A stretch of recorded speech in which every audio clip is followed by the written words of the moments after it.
pourquoi on nous fait la guerre? Bon, malheureusement, on ne va pas parler de la guerre d'agression aujourd'hui.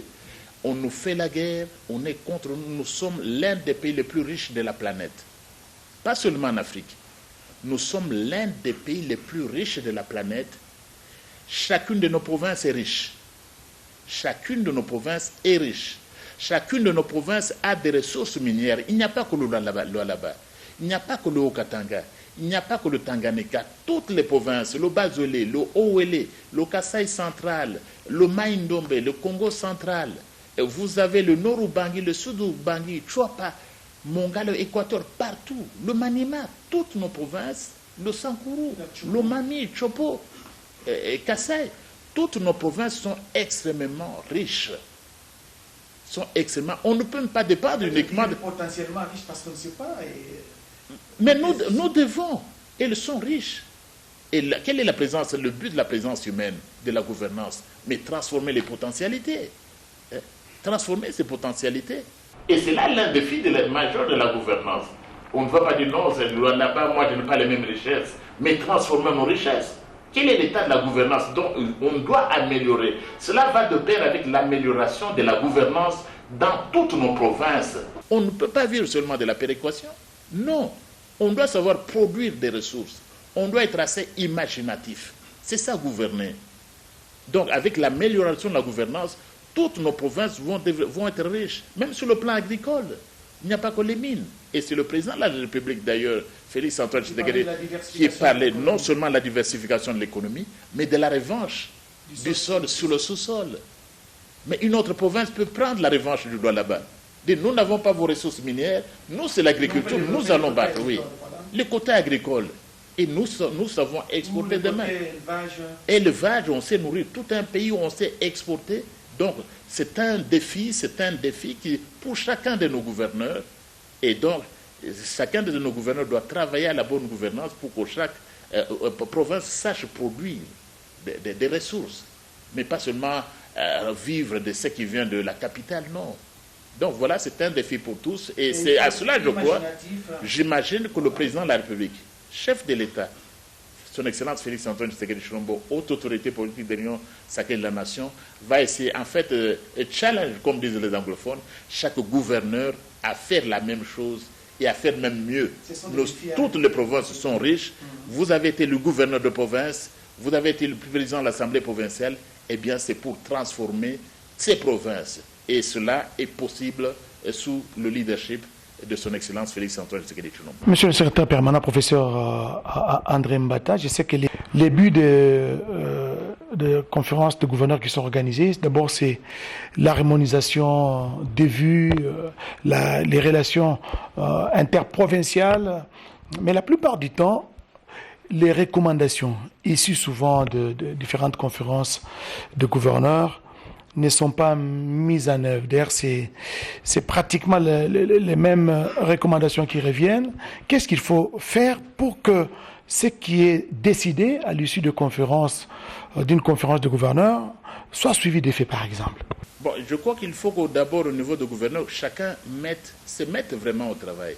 Et c'est en fait ça, c'est là qu'on va juger le gouverneur des provinces. Chaque gouverneur de province, je parle comme secrétaire permanent de l'Union sacrée de la Nation. Il y a des responsabilités, il n'y a pas de pouvoir central. Vous avez le ministre de l'Intérieur, qui est le vice-premier ministre, est là. C'est lui, en fait, qui travaille le plus directement avec le gouverneur de province. Mais vous avez aussi des ministres sectoriels. Le ministre de la Santé est dans la ville. Le ministre des Mines est dans la ville. Dans tous les domaines, donc, il y a des responsabilités de part et d'autre. Mais si moi, je suis gouverneur, ce sont d'abord mes responsabilités. Il ne faut pas toujours, pour ce qu'on doit faire, retourner, donc responsabiliser les autres. Non. Qu'est-ce que moi je fais d'abord comme gouverneur de province, dans ma province, avant que je responsabilise les autres? Et c'est là que nous, dans cette autre qualité, comme député national, je suis député national. Élu de Dimbelengue, le meilleur élu de Dimbelengue. Le meilleur, c'est à vous le dire. Maillot jaune. Et puis je suis président de la première commission de l'Assemblée nationale, c'est-à-dire la commission politique, administrative et juridique. Mais là également, nous allons attirer la responsabilité du gouvernement au niveau central. Et voilà, vous venez à la conférence de gouverneurs. Au niveau central, le gouvernement est responsable devant le Parlement. Donc nous sommes les législateurs, nous sommes les représentants du gouverneur. Nous avons suivi les travaux et à Kolwezi, et ici c'est encore plus grave, le secrétaire permanent de l'Union sacrée de la Nation était lui-même là, et il a précédé le président de la première commission de l'Assemblée nationale. Il était là, nous allons suivre, et j'apprends également que le président du Sénat sera là. Donc, nous devons suivre, faire en sorte que le gouvernement au niveau national assume ses responsabilités. Mais cela ne peut pas être une excuse pour les gouverneurs de province d'assumer les leurs. Professeur André Mbata, nous allons parler de quelques sujets d'actualité. Le président de la République, avant bien sûr de venir ici à Kolwezi, il a pris part au sommet de la CEAC organisé à Malabo, en Guinée équatoriale. Nous avons appris que les choses ont beaucoup bougé de ce côté-là. Les Rwandais qui devaient assurer la mandature à la tête de la CEAC cette année, a vu sa candidature être refusée. Et finalement, les Rwandais a adressé une lettre qu'il a quitté la CEAC. Votre commentaire? Parce que la RDC pesait, même influençait certains membres de la CEAC. Mais c'est là le résultat de la diplomatie agissante dont on parle. Parce qu'on entend souvent dans les réseaux sociaux diplomatie agissante. Mais c'est là l'un des effets. Le Rwanda obligé de fuir. Et il n'y a pas que là que le Rwanda va fuir. Nous ne pouvions pas accepter que le Rwanda ait un État voyou. Et je vous dis, parfois les mots doivent avoir leur sens. Un État voyou, c'est un État en droit international qui ignore les principes élémentaires. Le Rwanda, c'est un État voyou. Nous ne pouvions pas accepter qu'il assume la présidence de la CEAC. Et les autres ont compris, il n'y a pas que nous. Ils ont compris, mais ça, c'est le résultat. Oui. Mais qui viole tous les principes de la CEAC. Comment on va faire? Comment on va faire? Donc, c'est le résultat de la diplomatie agissante avec son Excellence Félix Antoine Tshisekedi Tshilombo. Notre gouvernement s'est engagé, et même au niveau parlementaire, il y a la diplomatie parlementaire. Vous nous avez vu partout. Vous voyez le président même Vital Kamerhe également entrer dans cette dynamique. Il était directeur. Ah oui, c'est le résultat de cette diplomatie agissante que vous n'avez pas vu sur l'ancien régime. Donc il y a beaucoup de choses. Vous ne pouviez pas voir ça sous l'ancien régime. Il a fallu que Félix Antoine Tshisekedi soit là. Il a fallu que l'Union sacrée soit là. Donc c'est le Rwanda qui fuit, il n'y a pas que là. Nous avons déjà dit, dernièrement nous recevions les députés européens. Moi j'ai reçu également un ami, moi c'est le député européen Thierry Mariani. J'ai reçu l'ambassadeur de France, M. Rémi Maréchal, qui est venu me rendre visite. Et nous avions dit ceci. Même le sommet de le Conseil des ministres de la francophonie, qui est programmé pour le mois de novembre à Kigali, la RDC n'y participera pas.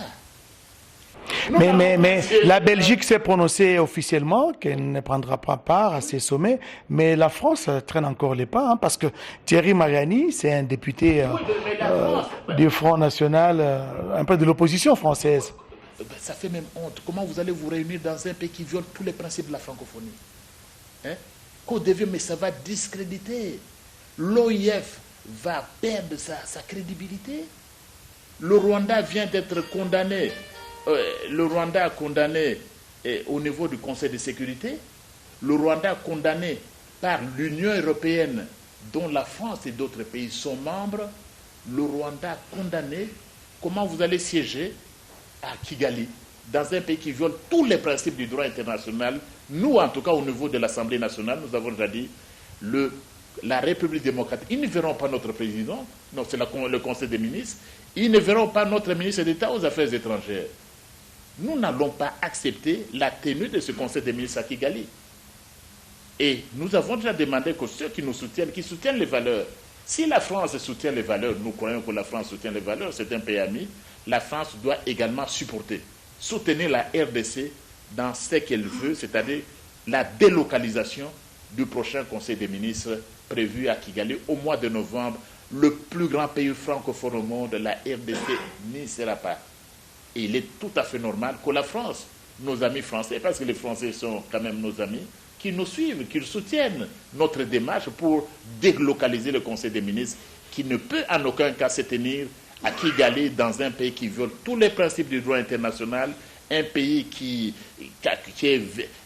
commet tous les crimes internationaux dans l'est du pays, qui nous agresse en violation de tous les principes élémentaires du droit international, un pays qui pille, un pays qui commet ce que moi j'appelle le contre-génocide, c'est-à-dire la revanche du génocide rwandais qu'on voudrait commettre cette fois-ci sur le territoire congolais, et une revanche qui lui a valu beaucoup de publicité dans le temps, au niveau de l'opinion internationale. Dieu merci, avec cette diplomatie agissante de notre président de la République, et même au niveau parlementaire, eh bien, la communauté internationale s'est réveillée, elle s'est réveillée enfin.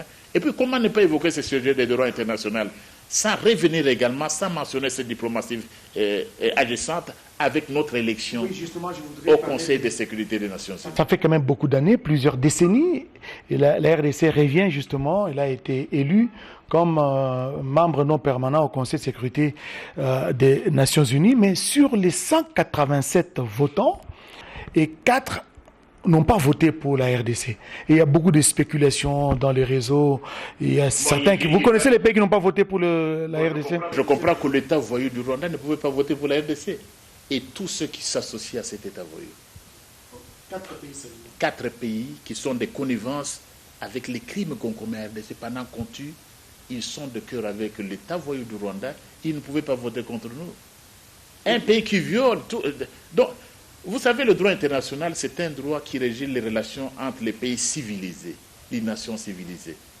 Évidemment, dans cette affaire, le Rwanda n'est pas une nation civilisée. Et ses amis, ses complices, ils n'ont pas voté, mais malheureusement pour eux, la grande majorité, l'écrasante majorité des pays membres des Nations Unies ont voté pour l'entrée ou le retour. Après plusieurs années, vous l'avez mentionné, le grand retour de la République démocratique du Congo au Conseil de sécurité des Nations Unies. Nous serons là, nous allons siéger, pays non mais parmi les 15, les pays sur lesquels repose la responsabilité de la paix, du maintien de la paix et de la sécurité internationale. Eh bien là, c'était notre niveau. Nous allons contribuer, on a reconnu que nous n'avons jamais été un pays agresseur. La RDC n'a jamais agressé aucun pays comme le Rwanda le fait. Nous ne sommes jamais entrés sur le territoire rwandais. Donc nous avons une contribution à faire, à apporter dans le maintien de la paix et de la sécurité internationale, même au Rwanda. Parce que la sécurité est menacée également par la violation des droits de l'homme au Rwanda plutôt, je parle de l'Ouganda, même en Ouganda, dans tous ces pays de l'Est. Eh bien, la RDC sera là maintenant au-dessus. Au-dessus de la mêlée. Au-dessus de la mêlée, non, pas la voix de l'Afrique, c'est la voix du monde. C'est le Conseil de sécurité des Nations Unies, c'est l'organe le plus élevé. En termes d'exécution, c'est pourquoi donc, la RDC est là pas pour l'Afrique. À ce stade, elle représente l'humanité entière. Professeur André Mbatan, nous sommes en train de terminer cette émission. Beaucoup de gens ont critiqué ce que certains qualifient de rétropédalage de Martin Fayoulou. Martin Fayoulou a tendu la main au chef de l'État Félix Antoine Tshisekedi Tshilombo pour le besoin de l'unité, du retour de la paix. Et le chef de l'État n'a pas hésité un seul instant. Il a reçu, ils ont échangé pour un dialogue, pour des négociations qui puissent nous ramener à la paix. Votre commentaire en tant que secrétaire permanent de l'Union sacrée, vous, autrefois, vous critiquiez Martin Fayoulou, le président de l'ECID, et aujourd'hui, je ne sais pas comment vous allez qualifier ces gestes. Moi, le secrétaire permanent, je n'ai jamais critiqué ce que vous dites là. Pourquoi? Parce que j'ai dirigé la transition sans Kabila. Et gestionné le monde pour que Kabila parte avec Martin Fayoulou. Le problème, c'est quoi? C'est que les gens ne connaissent pas le Martin Fayoulou. Ceux qui parlent de rétropédalage, ils ne connaissent pas Martin Fayoulou. Mais Martin Fayoulou, c'était le président du comité de stratégie du rassemblement. Et qui était dans le rassemblement. Ils ne connaissent pas Martin Fayoulou. Ils ne savent pas non plus que Martin Fayoulou, c'était un patriote.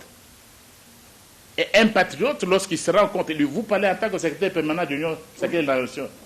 Mais nous, lorsque le président a créé l'Union sacrée de la Nation, mais il invitait tout le monde à être du bon côté de l'histoire. Et c'est ce que Martin Fayoulou a fait. Mais alors, vous vouliez garder... Vous vouliez garder Martin Fayoulou du mauvais côté de l'histoire? Non. Mais vous ne le connaissiez pas. C'est qu'après cela, nous sommes en politique. Martin Fayoulou, c'est quelqu'un qui a cheminé avec nous. À un moment donné, bon, il s'est dit qu'il doit rencontrer son frère. Il l'a quitté. Vous l'avez vu. Il est allé voir son Excellence Félix Antoine Tshisekedi Tshilombo.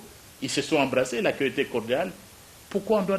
Si quelqu'un choisit d'être du bon côté de l'histoire, du côté des nationalistes, des patriotes qui sont au sein de l'Union, s'associer, revenir, parce que l'Union sacrée de la nation, nous sommes de ses bons côtés, pourquoi ne pas applaudir son geste? On aurait voulu qu'il aille prendre les armes contre son propre pays, comme l'a fait M. Kabila? Non. Je crois qu'il faut comprendre une fois les choses dans l'intérêt supérieur de la nation. Vous savez, c'est Mandela, le pays que vous aviez évoqué tout à l'heure, l'Afrique du Sud, où j'enseigne également, qui disait « La patrie est au-dessus de nous tous ». Martin Fayulu, je crois qu'il a choisi d'être du bon côté de l'histoire, et je l'en félicite d'ailleurs. Et il faut l'encourager, il faut le féliciter, parce qu'on ne pouvait pas s'attendre à ce que Martin Fayulu s'associe à des gens qui tuent dans son propre pays, qui s'associent au pillage des richesses de son propre pays. Lui qui est un patriote, il pouvait marcher, mais en fin de compte, c'était mal connaître Martin Fayulu. Ce n'est pas connaître qu'en fin de compte, c'est un nationaliste, c'est un patriote. Demain, l'émission se termine. Demain, nous serons tous à l'aéroport de Kolwezi pour accueillir son Excellence Félix Antoine Tshisekedi Tshilombo. Vous qui êtes encore à Lubumbashi, mais rejoignez-nous. Vous qui êtes à Dilolo, à Kapara, partout, rejoignez-nous, même du haut de Tanganyika, même du Grand Kassai, même de Kinshasa, même de la province orientale. Eh bien, Kolwezi sera pour les heures qui viennent la capitale de la République démocratique du Congo, et nous sommes là. Et demain, nous serons présents à l'aéroport pour accueillir son Excellence Félix Antoine Tshisekedi Tshilombo, président de la République, chef de l'État et haute autorité politique de l'Union sacrée de la nation.